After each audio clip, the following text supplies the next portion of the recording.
After my last video discussing the history of John Lennon's Rickenbacker guitars, you might think I'm going to sit here today and tell you how amazing these guitars are to play. Well, you'd be disappointed because I'm going to be completely honest in this video, and I will say right from the start, these are quirky little guitars and they can be tricky to play. That said, they sound absolutely fantastic and they have vibes for days. So today we're going to talk about the reissue models available and we're going to see if they're accurate to the original ones. Also, I recommend checking out part 1 of this series where I talk about John Lennon's Rickenbacker guitars. In the next part, we're going to do that sound demo I keep talking about. Yeah, I know I said this was going to be 2 parts, but too bad.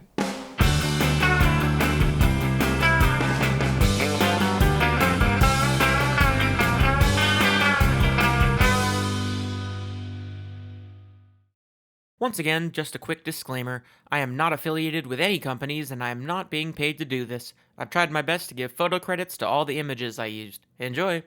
So let's talk about buying one of these things. If you want to get a Rickenbacker 325 but you don't want to go vintage, you're basically going to have to choose between 2 reissue series, the V series and the C series. Between all the different variations, there are 6 models to choose from. I'm going to go through each of them and break down the main features and nitpicks I have. For the 1958 style Rickenbacker, the V-Series model is called the 325 V59. They first came out in the 1980s, and although it's a good first attempt, there's a lot of inaccuracies some guitar nerds might notice. These guitars were offered both in natural finish and jet glow, which makes sense given the John Lennon connection. Although it's technically not historically accurate, all of these 1958 reissues are offered with factory black finishes because the guitar has since become so iconic with this paint job. That said, both the Maple Glow, which is what Rickenbacker calls natural finishes, and Jet Glow 325 V59 models sort of blend together a phase of John Lennon's guitar that never quite existed. The 325 V59 came with a stock Rickenbacker bridge despite having a Bigsby vibrato unit. Although I will say it's nice they installed the Bigsby for you, as the idea of drilling into the wood on this very expensive guitar always sort of scared me. It would have been nice for them to include a bowtie bridge replica, but I suppose that's a rather easy fix. Also, the 1958 models shouldn't even have a bridge cover. I would say that this is kind of an easy fix because you can just detach it, but you will notice you're going to have 2 screw holes on either side of the bridge plate. Since the original 58s never had a cover, these holes were never there. This is probably a good time to mention that the bridges on the V-Series, including this model, are not the vintage roller type used in the 50s and 60s, but the more modern Rickenbacker bridges still used today. On these more modern bridges, you're going to find traditional notched saddles, chrome height adjustment screws with tension springs, and Allen wrench saddle screws. The vintage bridges came with brass roller saddles, black colored screws with O-rings for tension, and slot head screws for the saddles. One more detail, which is probably the most visually noticeable one, is that the saddle screws on the vintage bridges extend further to allow a set of locking nuts on the other side. This is the main giveaway when looking at these bridges from a distance. Back to the 325 V59, the stovetop knobs are a bit strange since if you recall from our first video, Lennon's guitar never really had a Bigsby with that arrangement. I guess it just seems weird to me that they would produce the guitar in an obviously modded state with the Bigsby, but then leave out all the other details. The pickguards were also wrong as they feature the 2-tier design of the later models.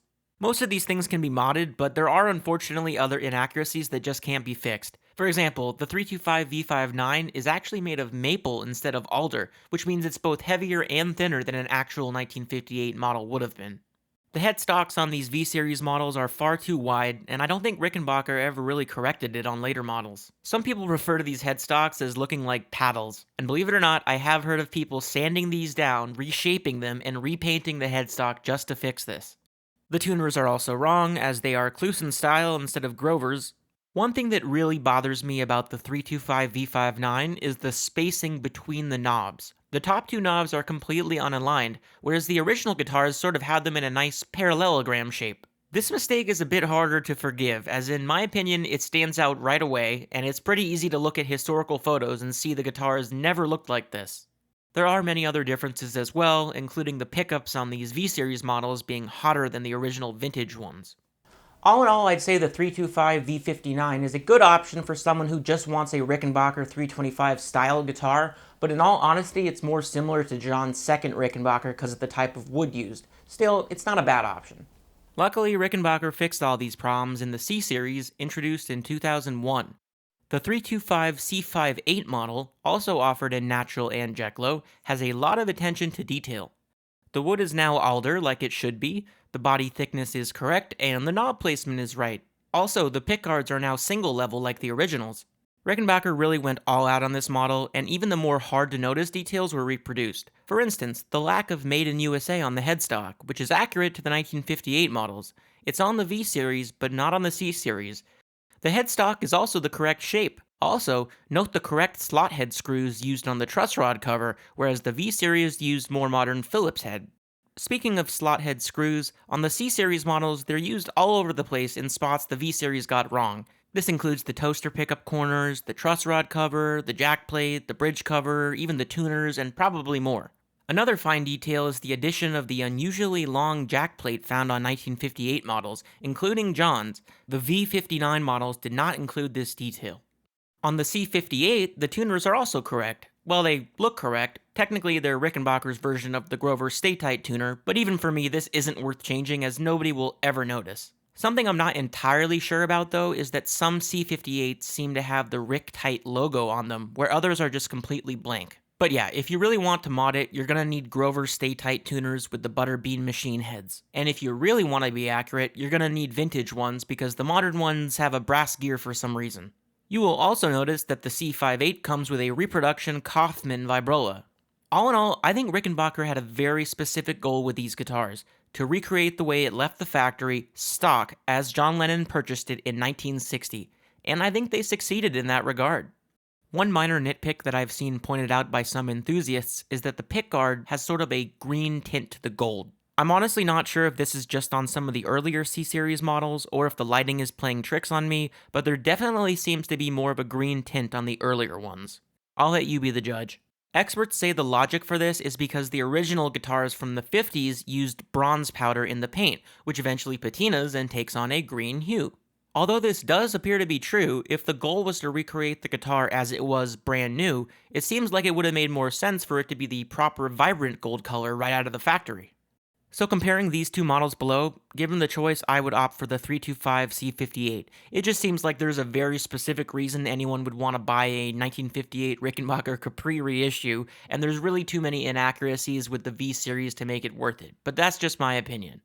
One thing to keep in mind with the C58 though, you are getting it stock, just like John did. That means that if you plan on modding it, you're going to spend a fair amount of money on parts. First, you're going to have to spend about $150 to get a Bigsby B5. Side note, I love how Bigsby embraces the connection and mentions Rickenbacker 325s on their product page. Oh, and just to clarify, this is not the cheaper Bigsby B50 model, which is entirely different. And depending on what phase of the guitar you're going for, some people choose to strip the paint behind the logo and add wear for a more worn look. And just because I know you Beatle nerds are going to call me on this, for those who want all the fine details, you're also going to need to replace the arm screw with a Phillips head, just like John's. You can see that modern Bigsbys do not come with this screw. Also, you're going to want to use slot head screws to attach the unit itself.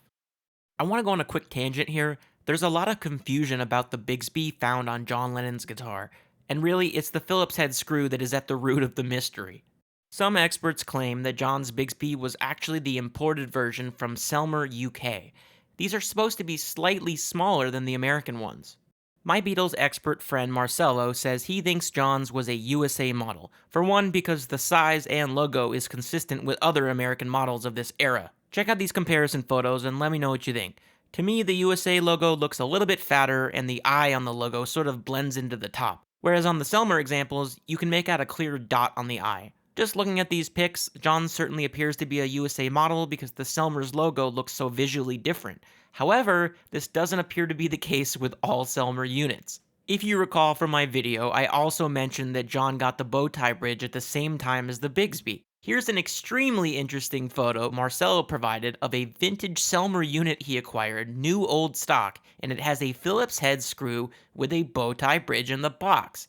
What's confusing to me is that even though this is a Selmer unit, the logo is identical to a USA-made B5, as well as John's. You'd think this pretty much closes the case, but experts still claim that John's was an American unit because of one small detail. American Bigsbys have regular string retainer pins that are simply forced into the holes, whereas Selmer units are clearly screwed in with slot head screws. Experts that have examined V81 today close up claimed that his does not have these screws, which means it must be an American unit. Without looking at it ourselves, the only real way to tell from a distance would be to have somebody remove the unit and check the backside of it. And yeah, pretty sure that's not going to happen anytime soon. I did some research online, and apparently most Bixbys made between 1957 and 1960 did have a Phillips head attaching the arm. Still, I searched tirelessly and I could not find a single photo or auction showing a vintage Bigsby B5 unit with a Phillips head screw. If there was a USA packaged version of this kit, it would probably look something like this. This is a vintage American B5 unit, and although it has a normal rivet instead of a Phillips screw, you can see the slot in the box where the bow tie bridge would have gone. Also, if John's was the smaller Selmer unit, all the modern B5s people buy to mod their guitars today would look too big, and that's not the case. But yeah, if you're planning on modding one of these, you're going to need a reproduction bow tie bridge, which are not always easy to find. They're often called Sorkin bridges, and a reproduction is going to run you around $60. Depending on what era you're going for, knobs will also be expensive. Phase 2 knobs, the Beaver radio style that we talked about, are not easy to find. In fact, I don't even think I can give you a price estimate. Vintage knobs and sets used to pop up on eBay once in a while, but I can't really seem to find anyone making reproductions these days. I did find this one website that makes replicas, but there's no price listed anywhere, so they're probably not cheap. I can't vouch for their accuracy, but judging by the photos, they look pretty good. I'll put the link in the description if anybody wants to check them out.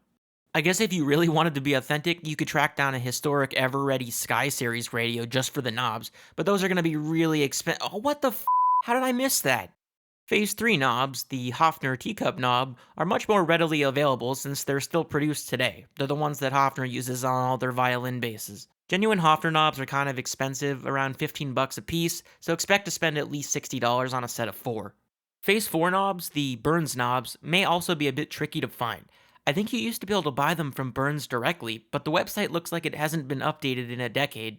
I do see some sets on eBay and Reverb from time to time, but sometimes they just don't look right to me. I could be wrong, but they look too short and not concave enough on the tops, almost like Telecaster knobs.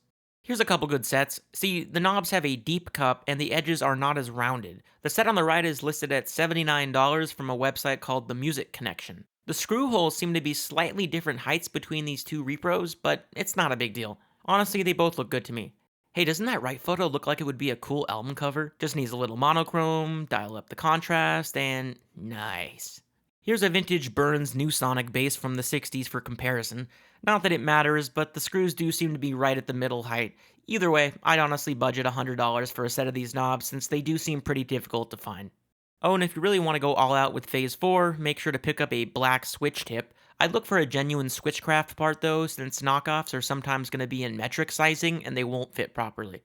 All these mods seem like a lot of work, but many have done it, and the results are incredible. Still, I would expect to spend at least $300 in parts for all this. There are definitely more mods people do, from changing the gold color on the pickguard and truss rod cover to installing custom wiring looms to make it more authentic, but I'm not going to be able to cover everything today. Next up is the second model, the 1964 325. In the V series, this was called the 325 V63, and it was also replaced by the more accurate C series model, the 325 C64. Ignoring the lighting differences between these two stock photos though, they're pretty similar at first glance. When I first set out to get my Rickenbacker 325, I really didn't care which model I ended up with. I just wanted a 325 so badly. At the time, Rickenbacker had just come out with the C series, but I was thinking if I ended up getting a C58, I would have to take my new guitar and drill into it to put the Bigsby on. I also want to say that getting this instrument was a very emotional experience for me. Believe it or not, I've been obsessed with this guitar since I was a little kid. I used to stare at my dad's Beatle books and look at black and white photos, and I would think the guitar was teardrop shaped because the horns would always blend into John's suit. For as long as I can remember, I have always loved the Beatles, and especially John's guitar. I started playing guitar as a teenager, and I spent years and years and years throughout high school saving and saving until I had enough money to buy one of these guitars. In fact, I actually sold a lot of my treasured possessions at the time, the iPod Touch, which, if you recall, were all the rage back in the day, as well as other video games and old computer parts. But you know what? Now all that stuff is mostly obsolete, but my Rickenbacker guitar is going to last forever. I think about that sometimes, and it sort of makes me motivated to really work towards things in the future. Anyhow, enough about me. Back to the reissues. According to Rickenbacker, the newer C-Series guitars have internal structural changes as well as other details during the construction process to make it more similar to vintage specifications. I can't speak for how much this will affect tone, but what I can say is that Rickenbacker's C-Series models have a newer version of the toaster pickup. I've heard them referred to as scatterwound pickups, and they're supposed to have more of a similar sound to the vintage models. There's also many other minor historical details that were updated, like the types of screws used. Just as an example of the details Rickenbacker put into this reissue, even the headstock screws were changed to proper slot head types to match vintage specs. One thing I want to mention is that unlike the V59 model, on the V63 models, Rickenbacker actually did fix some of these mistakes as the production went on. For example, the early V63 models have a headstock that is too wide, just like the V59. However, unlike the V59, Rickenbacker actually corrected this on later models with the V63. I found this interesting post on a forum where user Glenn L states that the V-Series models had the benefits of corrections due to the Lennon Signature model. He's referring to the John Lennon Signature Series model, which was a limited run that Rickenbacker put out for a few years. It had John Lennon's signature on the pickguard, and it was sort of a replica of John Lennon's second Rickenbacker. So Glenn L says, the 325 V63 was quite a good reproduction of John's second 325, especially the later models that had the benefits of corrections due to the Lennon signature model and the change to scatterwound pickups in 1999. It won't be such a clearly different guitar as the 325 V59 and 325 C58 are though. The differences will be more subtle and possibly not even apparent to most people. As has been frequently said by many, the 325 V63 was already a good reissue. Like I said, mine is a 1999 model, so I'm honestly not sure if I have scatterwound pickups or not. That said, I do have the vintage correct headstock shape that has been slimmed down, so I would like to believe that I have the other improvements, which I'm super happy about. As far as my V63, I've done a few mods by basically changing the screws to match vintage specs, and a few other little minor details just to be nerdy. By the way, since I've been around for a while, I happen to know that that forum user is Glenn Lambert, and he's the one that made those custom wiring looms I keep talking about. He also used to run this webpage called the 325 Connection, which was a great resource for all the info on these guitars. Unfortunately, I think it's been a casualty of the GeoCities purge. So Glenn, if you're watching this, I'm happy to host an archive of your website for free. I just would hate to see a great resource like that get lost to internet history. Back to the 325 Miami style model, visually the biggest difference between the V63 and the C64 is the bridge. If you look at the bridge on the V63, you'll see right away it is not the vintage style roller bridge. I actually have a funny story about this though. For years and years I had a problem with buzzing on this guitar, and that's probably because right when I got it I basically started modifying it right away and I switched out the bridge for a vintage one. So for years and years I had this problem with buzzing, and actually just recently I finally switched the bridge back to the stock one, you know, like the modern one with the normal saddles on it, the modern saddles, and guess what? The problem's gone. Who would have thought? Just poking around online, I found this thread called 325C64 String Buzz. User Krish writes, I do feel that the best compromise between new and old was the V-Series 325s, modern playability with vintage look and vibe. These guitars would not satisfy the purists, mind you, but I am considering letting go of my C64 in favor of a used V63 or V59 if I can find one. So apparently, some people actually prefer the V-Series instruments. I happen to agree about the bridge, but I definitely wouldn't sell a C64 if you already had one. I mean, if it really bothers you that much, just switch out the roller bridge for a modern one for improved playability. If you go with a V-Series because you want more modern playability, I'd recommend looking for a later model with a proper headstock shape, and hopefully the scatterwound pickups as well. Otherwise, the C64 is going to be an excellent choice, and if you really don't like the roller bridge, you can always replace it with a modern one. I should also mention that the tuners here are Rickenbacker's Rick Deluxe, which are supposed to be replicas of the originals, which would have been Kluson Deluxe, but again, I don't think it matters very much. All in all, the C64 is definitely more historically accurate, but when it comes down to the way that they look and play, in all honesty, they're pretty similar. So one of the things that I've always noticed about my 325 is that the break angle of the strings from the tailpiece to the bridge is very, very shallow. I mean, you can raise the bridge to sort of fix the issue, but then the action is really high, so that's not really a solution. So I started looking up online to see if anybody else had a similar problem, and I ended up finding this website called Winfield Vintage that makes a replacement part for the accent vibrato that is supposed to fix this problem. Apparently the Reissue part that Rickenbacker uses is incorrect with a height of 13 millimeters. The Winfield part is 10 millimeters, which is apparently proper vintage spec. I should also mention that there's a few different variations on these springs. I think the originals actually had rubber grommets that go through the spring itself and sort of protect the guitar's finish. However, I've seen a lot of reissue accent vibratos that have these green felt pads on the bottom of the spring, and there's no holes for the grommets. The felt pads basically just stick on the bottom. I don't know why, I always feel like they're never centered properly from the factory. Mine are all lopsided, just like this photo. The Winfield bridge actually has rubber grommets right in the center, which is similar to the vintage ones, and it should do a better job of protecting the finish as well. So I just got the part in the mail, and I'm actually going to do a future video, most likely, where I do an installation and a before and after to see if it really fixes the string buzz. Oh, and I should also say that the strings that you use on these guitars is really, really important, more so than on other instruments. If you don't get a minimum of 12s, it's just not going to stay in tune, it's not going to play properly, it needs the tension on the neck. In fact, I would say that flat wounds are also essential for this guitar. There's generally 3 string manufacturers that people recommend for these guitars. You can see that the gauges are all slightly different. I used to go with pyramids because those are apparently what bands used to use back in the day, but they're really expensive. I sometimes go for Thomas Stick Infelds, but I often switch off with D'Addario Chromes. I'm actually using these right now, and they sound great. I may even like the string gauges on the D'Addarios more, and they're cheaper. If you want to be truly insane, you can do what some people used to do, including me, and string it up with Pyramid's true vintage set, which is 13 through 56. I honestly can't recommend these anymore though, they're just too heavy for me, and some people say that the tension may even damage the neck. For what it's worth though, Rickenbacker recommends 12s on these guitars. And like I said, I think flat wounds are essential.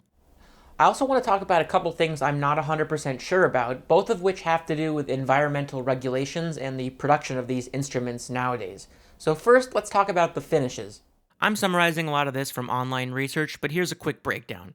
Okay, so if we're talking about factory finishes, Rickenbacker apparently used nitrocellulose lacquer until 1959 or so. This would mean that John's guitar, being a 1958 model, was originally finished in nitro. For those who don't know, in the guitar world, nitrocellulose finishes are somewhat sought after for their vintage look and appearance. Nitrocellulose finishes also age distinctively.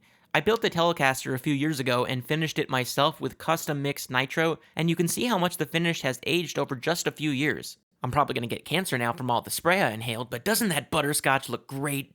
In terms of reissues though, I don't think any of this matters. You see, the problem is that nitrocellulose is really bad for the environment, and I don't even think you're allowed to use it for commercial production in California, which is where Rickenbacker's factory is located. To my knowledge, there has never been a 325 Capri reissue with a nitro finish, but that is completely understandable given the environmental regulations. When Rickenbacker stopped using nitro in the 1950s, they switched over to a polyurethane finish we sometimes call conversion varnish. Now, they used this process all the way up until 2010, where just recently they switched over to a new UV cured process. Now, apparently, this new finish process is actually supposed to be more durable, and it actually speeds up production time too because it cures faster. That said, if you're really set on getting one of the original finishes, the conversion varnish, you're going to have to look for a guitar made before 2010. Another manufacturing issue with modern instruments is fretboards. Several species of rosewood are now protected worldwide, which is a problem considering it's one of the main woods used for guitar fretboards. Traditionally, Rickenbacker used bubinga and African rosewood, but I believe these are now both considered endangered. A few years back, Rickenbacker switched the material of the fretboards to Caribbean rosewood for their standard instruments. I know, that's confusing. The thing is, Caribbean rosewood isn't really rosewood, it's more of a nickname. The real wood is Chechen, and it looks pretty similar, but it isn't endangered. That said, based on forum posts, I have heard that Rickenbacker is still using bubinga for their vintage series of guitars. I am not entirely sure how they're able to do this, but I will say that bubinga is a beautiful wood with a very distinctive red hue. Many people say that these fretboards are part of Rickenbacker's signature look. There seems to be a lot of variation in reissues. I'm honestly not sure. My 1999 model has a really nice red fretboard. I can find models all the way up until 2019 that have a great red shade. The newest examples I've seen from 2021 do seem a bit darker, and keep in mind these photos are all from different dealers. Look, I'm honestly not sure if something changed, so I'm just giving my opinion here. These fretboards do look a lot darker, almost like the rosewood used on Fenders. For the record, I am not knocking Rickenbacker. I am all for saving the trees, and if there's certain wood types that aren't sustainable to use anymore, I totally get it, and I think it's the right decision for their company. If they're going to switch woods, they could just call them vintage modified or something like that. Still, I would really like to know more information if they're actually going to do this or what they're currently being made with today. Let me know. Getting back to buying options, there's one more model I have to mention, the Rickenbacker 350. Technically, it's not a 325, but some people have asked me about it, so I figured I'd give my opinion. Here's a 350 V63 model. These guitars are Rickenbacker's version of a 325, but with a normal size neck. If you recall from my first video, these are super tiny guitars. You also lose the accent vibrato for a standard trapeze tailpiece. In my personal opinion, the only reason you'd want to buy a 310 or 320 series guitar is because you like the scale length, which is sort of what makes the whole instrument super unique. This is just my take, but I think the 350 looks a little bit awkward with the long neck, kind of like it's been stretched. Plus, if your hands are larger and you're having trouble playing the short scale, you may also find that the body is going to be too small anyway. And if that's the case, you'd probably be better off with a 330 series model or any of Rickenbacker's full-scale guitars. Again, this is just my opinion though. Some people love them, so don't let me stop you if you really like the 350. Also, one thing I have to mention about buying these guitars and the shopping process, you're bound to come across a wealth of cheap copies and clones, and I'm just going to say it right off the bat, don't buy one. Not because of any legal reason, but just because you're not going to be happy. Look, it's not going to have the sound that you want. Most of these instruments have incorrect knobs, tailpieces, pickups, and other details purists and Beatles fans probably aren't going to like. These cheap copies also often omit the short scale neck as well, which I think ruins the vibe of the guitar. I say this as someone who was once a broke high schooler that spent years saving for one of these guitars. Trust me, it'll be worth it, and you'll be glad that you got the real thing. Oh, and by the way, speaking of that, Rickenbacker, Ricken-BACK-er, everybody keeps telling me that. How are you supposed to say it? Today is the day that I figured I would go ahead and do a review of my Rickenbacker 4003 bass. We're out front with the 1967 Rickenbacker 325 in Fire Glow. This is the 2005 Rickenbacker 650D Dakota. I'm gonna play some Rickenbackers. Rickenbacker, it's not a Gretsch. 2010 Rickenbacker 620 guitar. Looking for the jangly guitar sound of the swinging 60s? Look no further than the Rickenbacker 360 12-string electric guitar. Eddie Rickenbacker was America's leading ace in the Great War. All I know is this, I love my 325, and I'm going to be buried with this thing. Stay tuned for part 3 where we're finally going to do that sound demo. Thanks for watching.